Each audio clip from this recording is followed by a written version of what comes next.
Assalamualaikum warahmatullahi wabarakatuh. Kami dari kelompok 5 ingin mempresentasikan materi kami yang berjudul Perhitungan Pajak Penghasilan Pasal 21 di PT XYZ bagi pegawai tetap dan memberikan video tutorial pengisian SPT tahunan PPh wajib pajak orang pribadi formulir 1770. Sebelum lanjut ke pemaparan materi dan video tutorial, ada baiknya kita berkenalan terlebih dahulu. Perkenalkan, nama saya Amanda Putri Faradila, dan teman-teman saya lainnya ada Nabila Azhara, Agung Istiaji, dan Fatia Rahma. Baik, berikut adalah video tutorial pengisian SPT tahunan PPh wajib pajak orang pribadi, formulir 1770. Untuk lampiran ini, karena tidak ada informasi terkait dengan data pajak, sehingga lampiran ini dikosongkan. Selanjutnya, kita mengisi lampiran keempat. Karena tidak ada informasi yang terkait dengan lampiran keempat di data pajak, kita hanya perlu mengisi tahun, bulan, NPWP, dan nama wajib pajaknya saja. Pertama, kita tulis tahunnya, yaitu tahun 2022, bulan ke-1 tahun 2022 sampai dengan bulan ke-12 tahun 2022.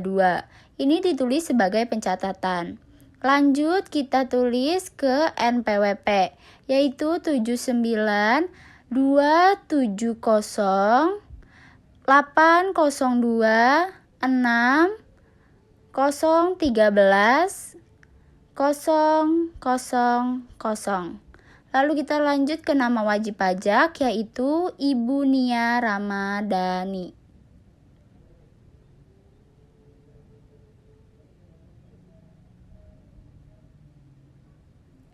Kita lanjut ke halaman ke-6 dari 7 halaman lampiran ke-4. Lalu kita mengisi lampiran ketiga. Karena tidak ada juga informasi yang terkait di data pajak, lampiran ini kita hanya tulis tahun, bulan, NPWP, dan nama wajib pajaknya saja. Yang pertama-tama kita tulis adalah tahun 2022. Bulan ke-1 tahun 2022 sampai dengan bulan 12 tahun 2022. Ini juga dicatat sebagai pencatatan. Jadi kita silang pencatatan. NPWP-nya adalah 79 270 802 6 013 000. Nama wajib pajaknya sama seperti tadi, Ibu Nia Ramadhani.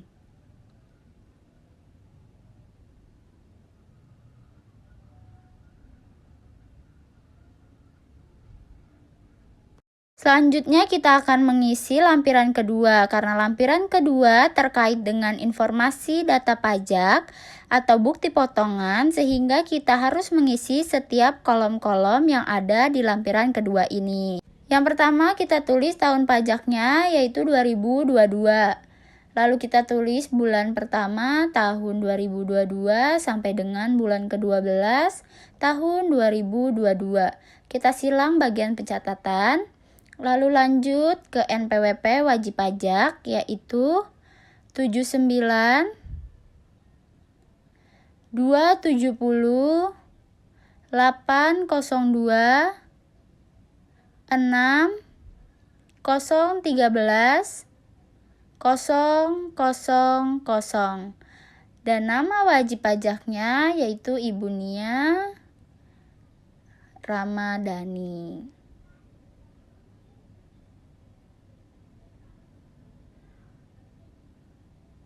Lalu kita menulis nama pemotong atau pemungut pajak, yaitu PT Utak-Atik Multi Kreasi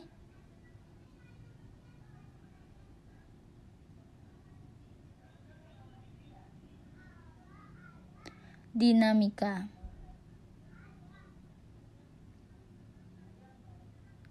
NPWP pemotong atau pemungut 03 31, 30, 4, 36,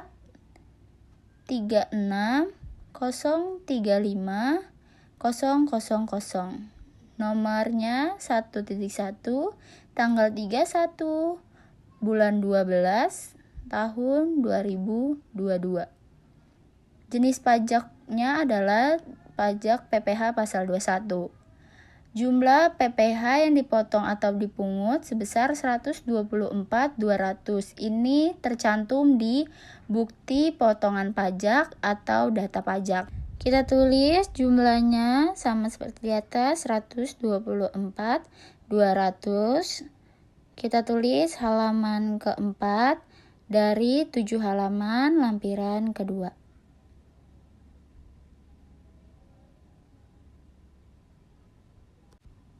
Lanjut kita mengisi lampiran pertama. Karena lampiran ini tidak terkait dengan informasi data pajak atau bukti potongan pajak, sehingga kita hanya mengisi tahun, bulan, NPWP, dan nama wajib pajaknya saja.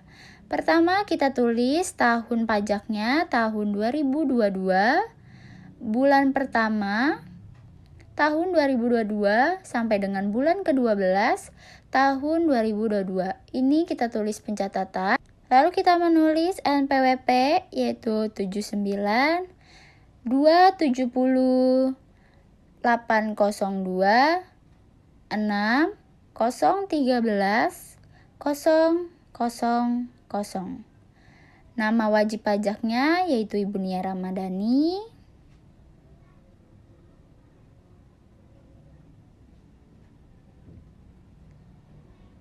Lalu kita tulis halaman ketiga dari 7 halaman.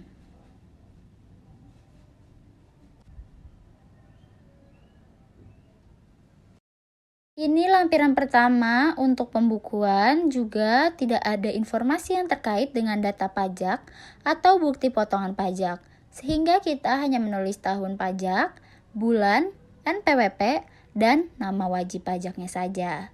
Pertama-tama kita harus menulis tahun pajaknya yaitu tahun 2022, bulan 01, tahun 2022 sampai dengan bulan 12, tahun 2022. Kita silang bagian pembukuan. Lanjut kita isi NPWP wajib pajak yaitu 79 270 802 6 013 000. Nama wajib pajak Ibu Nia Ramadhani.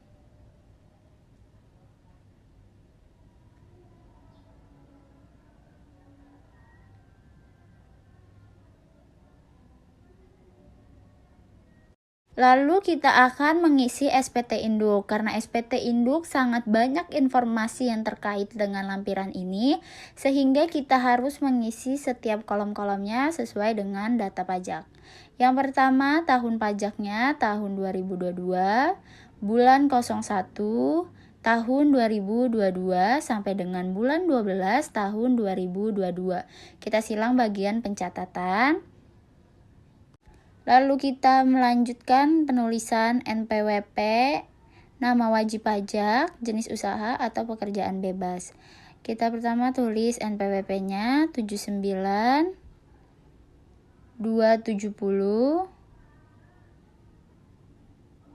802 6 013 000. Kita tulis nama wajib pajaknya seperti yang sebelum-sebelumnya yaitu Ibu Nia Ramadhani.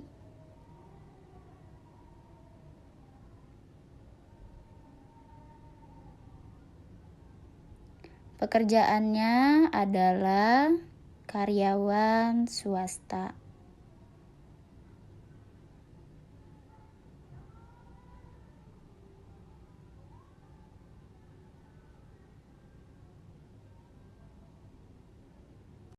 Karena wajib pajak memutuskan untuk membayar pajaknya sendiri karena tidak terkait dengan status pernikahan atau apapun, sehingga yang kita perlukan adalah menyilang bagian MT ini. Lanjut, kita isi penghasilan neto. Penghasilan neto dalam negeri dari usaha dan atau pekerja bebas tidak ada. Kita strip saja.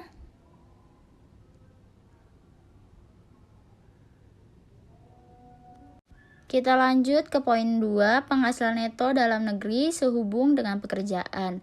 Ini tercantum di data pajak sebesar 56.484.960 perak. Lalu lanjut ke penghasilan neto dalam negeri lainnya, tidak ada, kita bisa strip. Penghasilan neto luar negeri juga tidak ada, bisa kita strip. Lalu yang kelima, jumlah penghasilan neto 1 ditambah 2 ditambah 3 dan ditambah 4, yaitu sebesar 56.484.960 perak. Lalu zakat atau sumbangan keagamaan yang bersifat wajib juga tidak ada, kita strip. Lanjut ke poin 7, jumlah penghasilan neto setelah pengurangan zakat atau sumbangan keagamaan yang bersifatnya wajib, yaitu nomor 5 dikurang nomor 6. Jadi jumlahnya adalah 56.484.960. Kita lanjut ke kompensasi kerugian. Itu tidak ada, jadi kita strip. Lanjut ke nomor 9, penghasilan neto setelah kompensasi kerugian, nomor 7 dikurang nomor 8, sehingga totalnya 56.484.960 perak. Nomor 10, penghasilan tidak kena pajak karena wajib pajak tidak kawin, sehingga kita silang bagian TK-nya atau tidak kawin sejumlah 54 juta.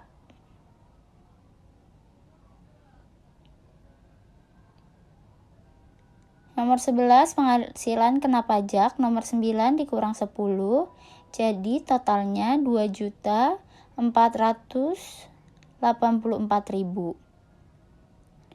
Data ini sesuai dengan data pajak yang kami dapatkan atau kami terima dari wajib pajak. Sehingga di data pajak ini sebesar 2.484.000. Lanjut ke poin 12, yaitu PPh terutang atau tarif pasal 17 Undang-Undang PPh dikali angka 11. Berarti 5% dikali dengan angka 11, yaitu 2.484.000 dikali 5%, jumlahnya 124.200. Nilai ini atau jumlah ini juga tercantum di data pajak atau bukti potongan pajak sehingga kami gunakan sebagai pedoman kami. Lalu lanjut ke poin 13, pengambilan atau pengurangan PPh pasal 24 yang telah dikreditkan tidak ada, kita strip. Lalu jumlah PPh terutang nomor 12 ditambah 13 hasilnya 124.200. Karena dari nomor 15 sampai 21 tidak ada informasi yang terkait di data pajak atau bukti potongan, sehingga kita lewatkan saja. Kita lanjut ke bagian F di bagian lampiran. Lampiran yang disertakan oleh wajib pajak yaitu fotokopi formulir 1721A1 dan atau 1721A2. Jadi kita silang bagian itu yaitu bagian F. Karena yang dicantumkan hanya formulir 1721A1 sehingga di sini kita tulis 1 lembar. Kita lanjut ke bagian pernyataan bahwa yang menyatakan lampiran-lampirannya adalah benar, lengkap, dan jelas adalah wajib pajak sendiri, sehingga kita menyilang bagian wajib pajak. Lalu kita lanjut ke bagian tanggal, kita tulis tanggal 31 bulan 12 tahun 2022. Nama lengkapnya yaitu tadi Ibu Nia Ramadhani.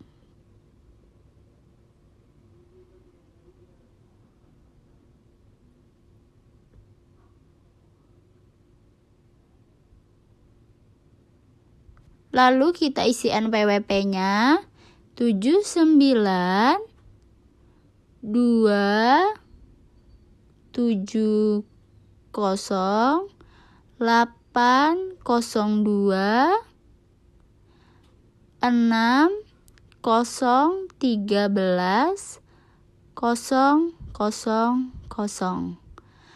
Dan di sini akan ditandatangani oleh wajib pajak. Semoga videonya dapat dipahami. Berdasarkan analisis yang dilakukan mengenai perhitungan PPh pasal 21 bagi pegawai tetap di PT XYZ, berikut kesimpulan yang dapat diambil. Yang pertama, mengenai perhitungan PPh pasal 21 pada pegawai tetap menegaskan bahwa pajak dikenakan atas penghasilan yang meliputi gaji, upah, honorarium, tunjangan, serta pembayaran lain yang diterima oleh individu secara rutin. Tantangan utama dalam penerapan PPh pasal 21 adalah ketidakakuratan dalam perhitungan pajak. Oleh karena itu, perusahaan harus memastikan bahwa semua pihak terkait memahami peraturan terkini, seperti PMK 168 tahun 2023, yang mengatur tentang perhitungan dan tarif efektif PPh pasal 21. Kesimpulan dari makalah ini mengenai SPT PPh pasal 21 menunjukkan bahwa laporan pajak ini adalah kewajiban yang harus dipenuhi oleh perusahaan terkait dengan penghasilan yang diterima oleh pegawai tetap. Namun banyak pegawai tetap yang belum sepenuhnya memahami PPh pasal 21, sehingga mereka tidak menyadari betapa pentingnya pelaporan pajak tersebut untuk mengatasi masalah ini. Perusahaan sebaiknya mengadakan program edukasi guna meningkatkan pemahaman karyawan tentang PPh pasal 21 dan pentingnya pelaporan pajak yang akurat. Selanjutnya, saya Nabila Zahra akan menjelaskan saran pertama, yaitu bagi pemotong pajak diharapkan melakukan perhitungan dan pemotongan tepat waktu. Salah satu solusinya dengan menggunakan software keuangan dan perpajakan yang terintegrasi untuk mencatat dan menghitung penghasilan karyawan, tunjangan, potongan, dan pajak setiap bulan. Dengan begitu, data yang diperlukan di akhir tahun sudah tersusun dengan baik. Laporan pajak yang disampaikan perusahaan, khususnya untuk pegawai tetap, sangat penting dalam memastikan pengisian SPT PPh pasal 21 dilakukan dengan benar dan teliti. Solusinya yaitu perusahaan wajib memberikan bukti potong atau formulir 1721A1 kepada setiap pegawai tetap pada akhir tahun pajak. Hal ini memberi waktu bagi pegawai untuk memeriksa, memahami, dan menggunakan dokumen tersebut dalam pengisian SPT. Terima kasih sudah menonton video kami. Kurang lebihnya mohon maaf. Wassalamualaikum warahmatullahi wabarakatuh.